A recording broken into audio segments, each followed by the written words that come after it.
Na na na na. Na na na na na. Na na na na na na na na. Na na na na. Na na na na na. Na na na na na na na na. Une autre fois. Na na na na. Na na na na na. Na na na na na na na na. Na na na na. Na na na na na. Na na na na na na na na. Café Céleste. Salut tout le monde, j'espère que vous allez bien ce matin. Nathalie et moi, on est à Ottawa ce matin pour aller justement à l'église de nos pasteurs, Pasteur Harold et Ruth Sorby, qui sont partis dans le sud voir leur famille aux États-Unis. Ils m'ont demandé de le remplacer. Il était remplaçable, ils m'ont demandé de lui donner un coup de main. Alors, on est content d'être là avec eux. Bon matin à chacune d'entre vous. Ali, j'ai vu la puce, je vois André Bellan qui est en Turquie. Hey, guys, c'est bon ça. Jean-Charles, Maryse, Odette, bon matin à tout le monde. Roxane de La Fontaine, ma violoniste préférée. Yes. Qui joue avec moi plusieurs fois. René Parent, on vient à toi, René, dans quelques instants. Lucienne, bon matin tout le monde. Et j'ai ma Nathalie qui me regarde juste à côté là. C'est bon. Une belle chambre, on est vraiment bien. Merci à l'Église qui nous reçoit si gentiment avec tellement d'honneur. Alors, merci à vous. Soyez bénis. Qu'est-ce que vous diriez de partager ce matin à quelqu'un? J'aimerais faire des excuses. La semaine passée, on a eu des problèmes de son. On a un problème à cause qu'on va dans les hôtels et tout.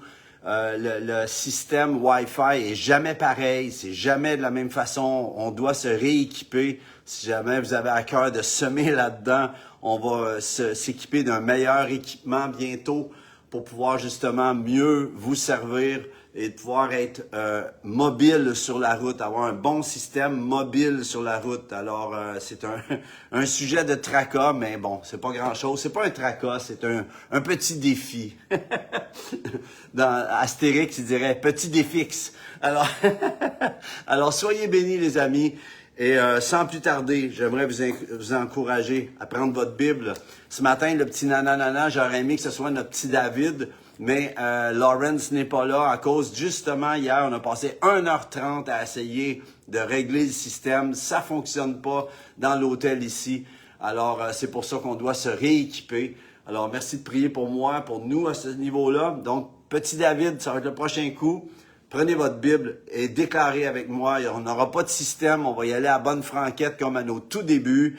Alors, je vous invite à déclarer avec moi. Voici ma Bible. Allez, dites-le. Voici ma Bible. Je suis ce qu'elle dit que je suis. Je suis ce qu'elle dit que je suis. J'ai ce qu'elle dit que j'ai. J'ai ce qu'elle dit que j'ai. Et je peux faire ce qu'elle dit que je peux faire. Et je peux faire ce qu'elle dit que je peux faire. Je déclare que Dieu a ses façons à lui de procéder. Allez, répète ça. Je déclare que Dieu a ses façons à lui de procéder et qu'il m'apprend à comprendre comment. Oh, et qu'il m'apprend à comprendre comment. Je me dispose, allez, dis-le, je me dispose à entendre la parole de Dieu et à la mettre en pratique. Je vais y arriver au nom de Jésus. Amen. Hey, ça fait-tu du bien de déclarer d'autres choses que des trucs qui vont pas? Hein? C'est important de déclarer non seulement ce que l'on veut, mais ce qui se doit. Et Dieu veut nous amener là. Dieu est en train de nous amener là, les amis, comme jamais auparavant. Juste avant de commencer, je voudrais parler à notre sœur, amie, René Parent, qui, la semaine dernière, nous a demandé de prier pour son mari qui était allé à la pêche le samedi, qui n'était pas rentré.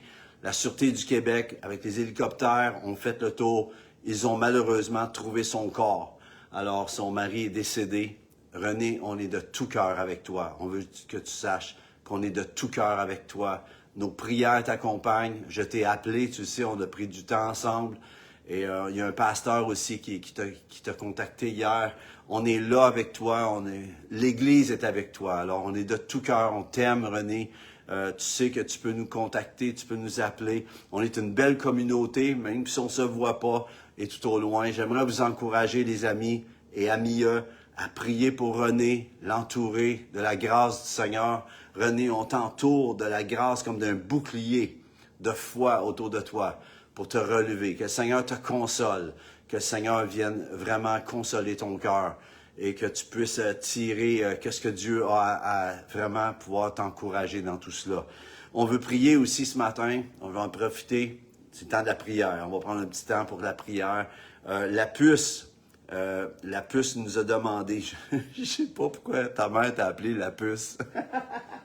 Non, mais je sais que c'est pas ton vrai nom, mais la puce, on veut te dire que notre cœur est avec toi aussi. Demain, il y a une opération qui est préparée pour toi. Tu vas passer tu vas à l'hôpital pour une opération.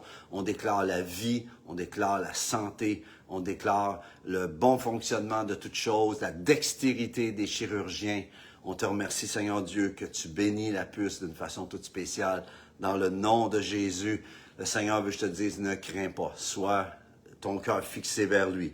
Alors, si jamais vous avez des besoins, gênez-vous pas de m'écrire. Vous pouvez m'écrire sur lucgingras.com, section contact. Je réponds à tous ceux qui m'écrivent. OK? Je veux que vous sachiez. Je prends le temps de répondre. Et si le besoin est, j'appelle même et je prie avec vous personnellement. Je suis un homme, je suis pas une star, je suis un serviteur du roi des rois. Et mon but, c'est de vous bénir, de vous encourager. J'existe pour vous encourager parce que tu es plus que ce que tu penses. Tu as plus que ce que tu penses avoir et tu peux faire plus que ce que tu penses même pouvoir faire par sa puissance. Alors, sans plus tarder, les amis, il nous reste quelques instants. J'ai encore un petit 25 minutes environ pour vous jaser.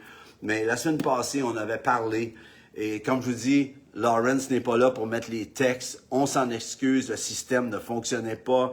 Alors, il va falloir que vous preniez votre Bible, que vous l'ouvriez. Je vous invite à prendre Marc 4, 26 à 29, le texte de la semaine dernière, ou la semaine passée, je vous ai parlé Marc 4, 26 à 29. Alors, si vous voulez vous y rendre, ça va être plus facile pour vous de comprendre. Alors, c'est bon d'ouvrir sa Bible. Hein? On existe pour ça. Dieu, souvent on est là, Dieu parle-nous, mais on ne prend pas le temps d'ouvrir le livre pour que Dieu nous parle. Alors, on va prendre le temps de laisser Dieu nous parler aujourd'hui. Et dans ce café céleste de la semaine dernière, j'avais parlé du principe du fonctionnement du royaume. C'était la fondation. Et aujourd'hui, je finis cette mini-série de 2, OK? Donc, la semaine passée, c'était le principe de fonctionnement du royaume. Comment le royaume de Dieu fonctionne. Et j'aimerais vous dire, les amis, que c'est le temps comme jamais pour le peuple de Dieu de comprendre comment fonctionne le royaume de Dieu.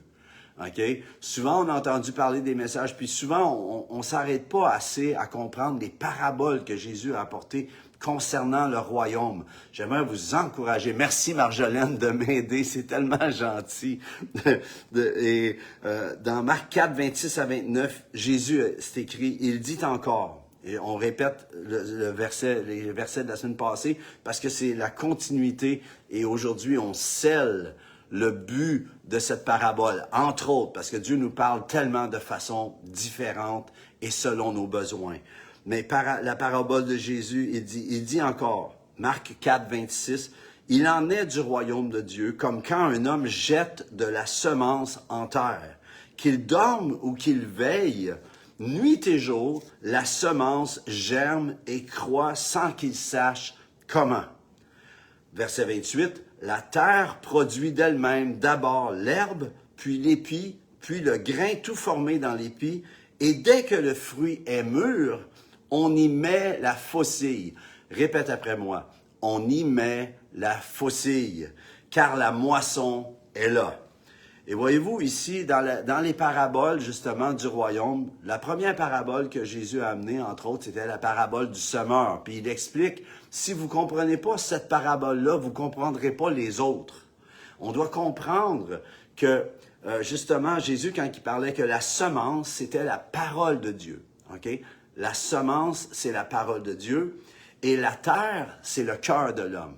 Donc, si on comprend ça au départ, on vient de comprendre où on s'en va avec les paraboles du royaume de Dieu.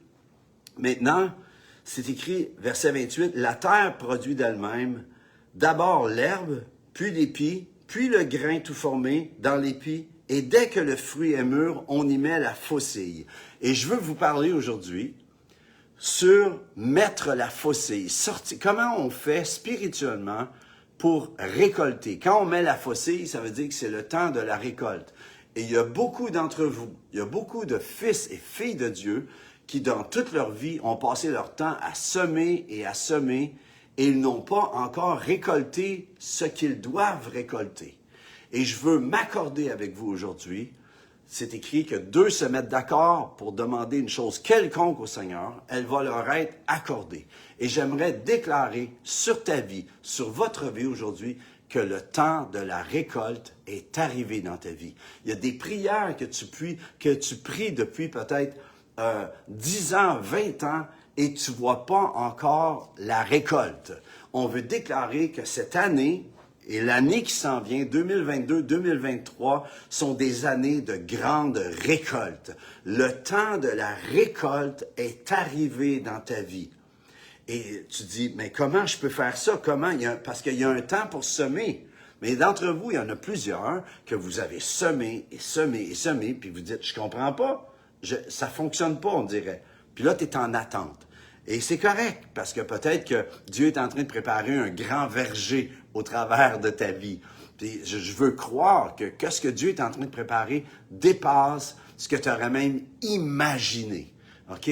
On dépasse l'imagination aujourd'hui. On rentre dans la réalisation de la manifestation du royaume. Le temps est venu pour toi, pour vous, de récolter. Combien votent pour ça? Faites-moi un petit thumbs up ou un petit cœur là-dessus, mais c'est le temps de récolter. Il y a quelque chose que tu veux récolter dans ta vie. Alors tu dis, comment on fait ça? Comment on fait pour récolter? OK? Comme je disais, c'est le temps comme jamais pour le peuple de Dieu de comprendre comment fonctionne le royaume de Dieu. Et c'est tellement simple qu'on a passé à côté. Je suis allé à l'école biblique, on ne m'a pas enseigné sur le royaume de Dieu.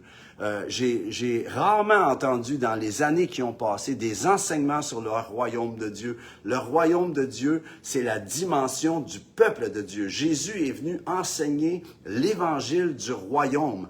Quand il est venu, il s'en est pas, je l'ai déjà dit, je le répète, il s'en est pas pris à César, il s'en est pas pris au gouvernement. Il n'est pas venu installer un système politique. Il est venu installer le gouvernement du royaume, la justice de Dieu et la foi, le royaume de Dieu et la justice de Dieu et toutes ces choses. Si on cherche premièrement le royaume, Jésus dit que toutes ces choses qu'on demande vont nous être accordées. Y a-t-il quelqu'un qui peut dire « yeah » à matin? Amen, aujourd'hui. Alors, comment on fait pour activer? Comment on fait pour mettre la faucille? Première des choses, ce qu'on voit dans ce qu'on vient de lire dans cette parabole de Jésus, c'est que il dit, il en est du royaume comme quand un homme jette de la semence en terre. Donc, la parole de Dieu dans la terre, dans une bonne terre. Tu as besoin que la terre de ton cœur, tu vois, elle doit être prête à recevoir cette semence. Et il doit y avoir une saison pour laisser, justement, le processus de ta foi qui s'incube, qui devient de plus en plus grandissante. La foi est un constant devenir. OK? En passant, tu ne peux pas prier pour avoir plus de foi. OK? La foi, même Jésus, il dit, puis la preuve, c'est que Jésus, il dit, si vous voulez avoir le royaume de Dieu, vous devez être comme des petits-enfants. Et la preuve, un enfant, je me souviens, quand Samuel était tout petit, mon frère avait pris un Noël, avait pris notre petit Samuel. Il avait quel âge, Nat? Peut-être 3 ans? 3-4 ans. Et mon frère François, le Snowro, avait passé la soirée à tout changer les croyances de Samuel. Samuel, il disait, ça, c'est pas rouge, c'est vert. Le vert était devenu rouge. Une table, c'était plus une table, c'était une chaise. Samuel était tout mélangé à la fin de la soirée à cause de mon frère, parce qu'il avait complètement changé sa façon. C'était complètement fou ce que mon frère avait fait. Puis il a fallu réajuster Samuel. C'était j'en voulais. J'étais pas content. Mais la chose qui se passe, c'est qu'un enfant croit ce que tu lui dis, tu vois. C'est que la foi tu vois, c'est pas quelque chose que tu peux prier pour. C'est un organe dans ton cœur. C'est un fonctionnement dans ton cœur, tu vois. C'est une fonction innée dans le cœur de l'homme. Parce que l'homme est né pour adorer. L'homme est créé. L'homme existe pour adorer Dieu. Et ça s'est perdu lors de la chute d'Adam et Ève. Mais Jésus est venu ramener cela, tu vois. Il est venu ramener cette dimension de la foi. La foi est le langage c'est le seul langage que Dieu comprend. Et pour ça, tu dois activer, tu dois te remettre à croire. C'est quoi la foi? Croire, c'est croire ce que le ciel déclare, croire ce que Dieu dit, croire ce que la parole dit. C'est écrit cela, c'est ça qui va se passer. Et c'est ça qu'Abraham a fait. Tu vois, Abraham, alors qu'il était rendu à 100 ans, sa femme 90 ans, Dieu lui avait promis qu'il sortirait un fils, tu vois. Et malgré, contre toute espérance, il était persuadé dans son cœur. Il était persuadé que Dieu lui donnerait leur fils, tu vois. Alors, ça s'est passé, c'est comme ça, la foi. Alors, la foi, c'est une fonction du cœur, OK? Puis, c'est écrit dans Romains 10, 8, 10, si vous voulez tourner. Romains 10, 8 à 10, OK? Je vais vous demander de tourner là. Je m'excuse, comme je vous dis d'habitude, Lawrence mettrait le texte. Aujourd'hui, c'est à la bonne franquette. On va essayer de régler ça cette semaine. Romains 10, 8 à 10, c'est écrit. Que dit-elle donc? La parole est près de toi. Alors, comment on fait pour activer, comment on fait pour utiliser la faucille et récolter? Eh bien, ça commence avec la parole qui est près de toi, dans ta bouche et dans ton cœur. Donc, cherche pas ailleurs. Arrête de chercher de façon externe le royaume de Dieu. Si tu crois en Jésus, le royaume de Dieu est là, installé, et c'est à toi par les déclarations, ce qui sort de ta bouche. Eh bien, tu vas déclarer, je le dis souvent, ce que tu déclares se prépare. OK? Et lorsque une moisson se prépare, comment? Parce que tu déclares, par les choses que tu déclares, OK? Donc, la parole est près de toi, dans ta bouche et dans ton cœur. Et là, dans ton cœur, ce qui se passe, on vient de le dire, quand la parole de Dieu vient dans ton cœur, eh bien, il s'enclenche, même quand tu dors, que tu ne comprends pas comment ça se fait, mais si tu crois la parole, il s'est enclenché le processus de germer la récolte au bout. Alors, la semence est semée dans ton cœur, et elle va produire tôt ou tard ce qui est dû à être produit. Alors, c'est comme ça que ça fonctionne. C'est merveilleux. Alors, si tu confesses, et là, Paul dit, « Or, c'est la parole de la foi que nous prêchons. » OK? On prêche pas la politique, on prêche pas des trucs humains, on prêche la foi, ce que Dieu déclare. Et il est temps aujourd'hui que tu crois, que tu déclares ce que Dieu dit sur ta vie. OK? Si tu confesses de ta bouche le Seigneur Jésus et si tu crois dans ton cœur, donc si tu confesses, si tu déclares le Seigneur Jésus, si tu crois dans ton cœur que Dieu l'a ressuscité des morts, tu seras sauvé. OK? Ça, c'est le salut. Alors, c'est écrit Romains 10, 10, car c'est en croyant du cœur qu'on parvient à la justice. Alors, qu'est-ce qui se passe à la justice? C'est l'accomplissement. Quand Jésus a dit « tout est accompli », il est venu accomplir toute chose. Il est venu accomplir la justice de Dieu pour que tu deviennes, alors que nous étions tous des pécheurs, il nous a fait justice de Dieu. C'est extraordinaire, les amis. Arrêtons de nous plaindre. Il y a deux sortes de chrétiens. Il y a le chrétien qui est plein, puis il y a le chrétien qui se plaint. C'est notre choix. OK? C'est en croyant du cœur qu'on parvient à la justice. C'est en confessant de la bouche, OK, qu'on parvient au salut. Selon ce que dit l'Écriture, quiconque croit en lui ne sera point confus. J'aimerais savoir, est-ce qu'il y a des aspects dans ta vie où tu es confus, dans le sens que ça devrait être une chose et ça ne l'est pas? Alors, c'est ici que tu dois réajuster le tir dans ton cœur. Réajuster. Peut-être qu'il y a des choses. Puis hier, je parlais avec Nathalie, puis j'ai dit quelque chose. Puis Nathalie, elle me reprise tout de suite dans l'auto. Elle me dit, « Wow, Luc, tu dis vraiment ça? T'es-tu vraiment sûr de ce que tu dis? » Puis j'ai été obligé de ravaler un peu mes mots. Puis Nathalie, elle me reprend souvent parce qu'on est tous portés à dire des choses pour saboter, annuler notre destinée. Annuler. Puis souvent, on dit, ah, c'est l'ennemi. Puis oui, c'est l'ennemi, ça peut être l'ennemi. Mais souvent aussi, c'est nous-mêmes. C'est nous-mêmes qui, par nos paroles, eh bien, on annule, on sabote notre propre destinée, nos propres bénédictions. Alors, comment on fait pour activer? Comment on fait pour, comme Jésus dit, on met la faucille? Parce qu'une fois que tu as la semence est dans ton cœur, tu as la foi pour une telle ou telle situation, il arrive un temps où tu dois récolter. Alors, comment on fait pour récolter? Je vais vous amener, j'aimerais vous partager un récit de notre vie à Nathalie et moi. Nathalie a beaucoup de foi, c'est une femme de foi, OK? Elle n'a pas été à l'école biblique, mais sa théologie, c'est la foi. Et je vais vous dire, quand ma femme croit quelque chose, ça marche. Ça, des fois, je dis, non, j'arrêterai là. Mais je me souviens, on restait dans un appartement et on se rendait souvent dans le Bas-Saint-Laurent, soit vers le Nouveau-Brunswick ou vers Québec ou dans l'est du Québec. Puis on passait sur la route 137 devant une maison verte. Et ça fait un bon bout de temps de ça, c'est des années 90. Puis Nathalie, elle disait, un jour, ça va être ma maison, ça. Puis je disais, Nathalie, c'est trop gros pour nous, tu rêves en couleur. Puis elle dit, je rêve en couleur, mais elle dit, je rêve pas, je le dis, un jour, ça va être notre maison, ça va être ma maison. C'était pas notre, c'était ma maison. Parce que j'ai appris dans ma vie, moi, en étant marié avec Nathalie, que ce qui est à moi est à elle, mais ce qui est à elle est à elle. Non, c'est une joke. Je m'amuse avec toi, Nat. Un matin, c'est trop le fun. Mais elle disait tout le temps, c'est un jour, ça va être ma maison. Un jour, ça va être ma maison. Puis là, d'un coup, on passait, puis à un moment donné, je disais, arrête, c'est trop pour nous. Puis elle disait, Luc, bloque pas ma foi. Un jour, ça va être ma maison. Un jour, ça va être à nous. Puis à un moment donné, on passait devant, puis elle disait plus, un jour, ça va être notre maison. Elle disait, on passe devant notre maison.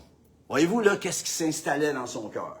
La semence, c'était au début une petite tige qui sortait. Un jour, ça va être notre maison. Puis plus tard, ça a commencé ensuite à germer, à croître. Puis de l'herbe a commencé à se créer un épi. OK? Ça a commencé à être un épi.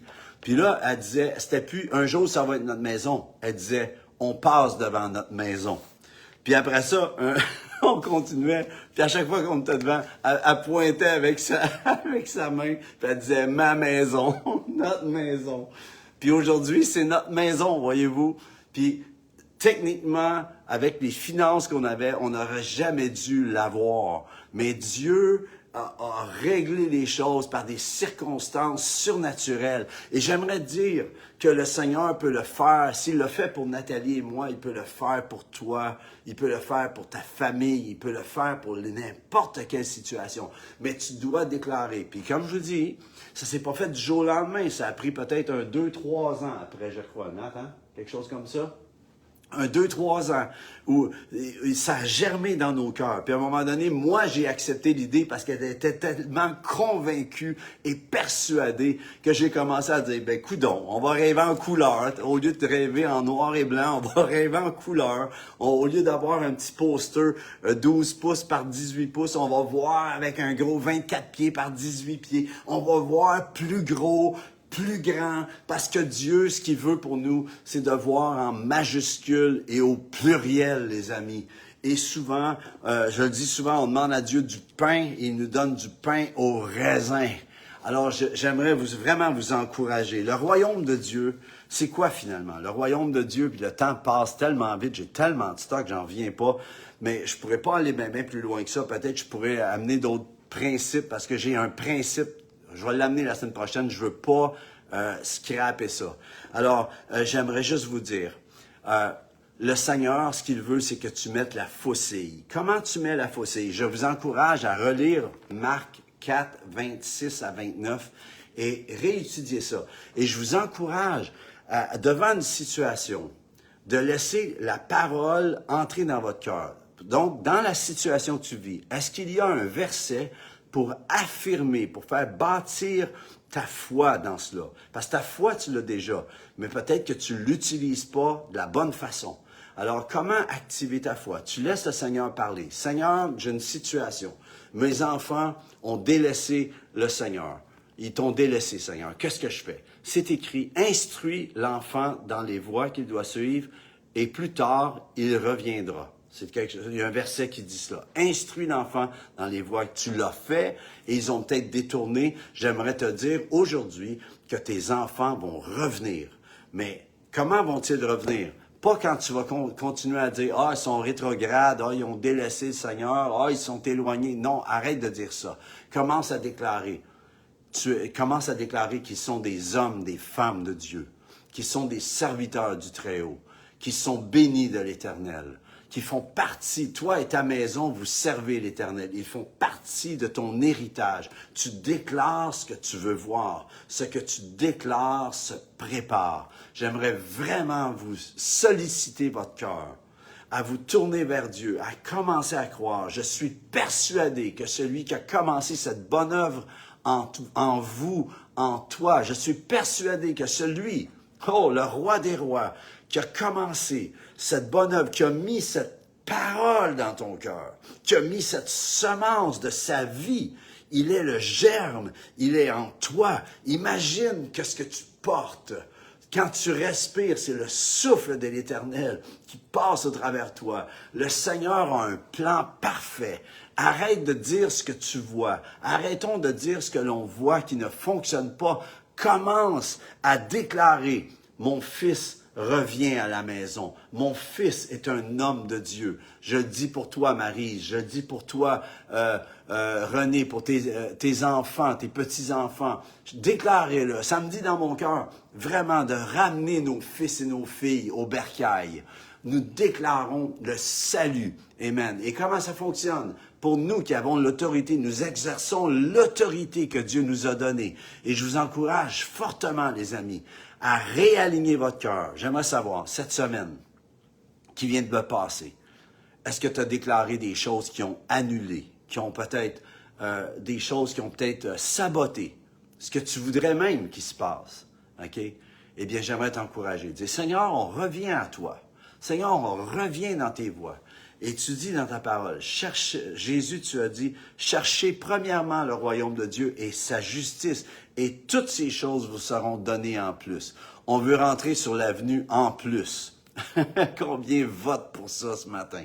Écoutez, les amis, soyez bénis. Je vous encourage à déclarer, moi et ma maison, nous servons l'Éternel. Quels que soient les départements, il y a une chose que tu vis, c'est peut-être la santé. Prends le bon verset, laisse la parole, le bon verset rentrer dans ton cœur, laisse-le germer et par ta déclaration, tu mets la faucille pour ta moisson, ta récolte. La semaine prochaine, j'ai d'autres choses super bonnes. Vous ne pouvez pas manquer ça. Soyez bénis, les amis. J'espère que le son a été correct. J'espère qu'il n'y a pas eu trop de lagging et tout cela. On essaie de régler tout cela. Les amis, soyez bénis. On va se rééquiper. Donc, si vous avez à cœur de semer dans cela, c'est rare que je fais une demande comme ça, mais si vous avez à cœur de semer pour un meilleur équipement, c'est le bon temps pour le faire. Alors, les amis, soyez bénis. Je vous bénis dans le nom de Jésus. Merci de prier pour nous. Nathalie et moi, on est sur la route. On a du bon temps. Je m'en vais à l'église. Allez à la vôtre, allez à votre assemblée, soyez bénissants, soyez fidèles avec votre assemblée. Le Seigneur, c'est dans la communauté, en live, en présentiel, où on peut vivre sa présence ensemble. Soyez bénis. Bonne semaine à tous. Allez, à bientôt.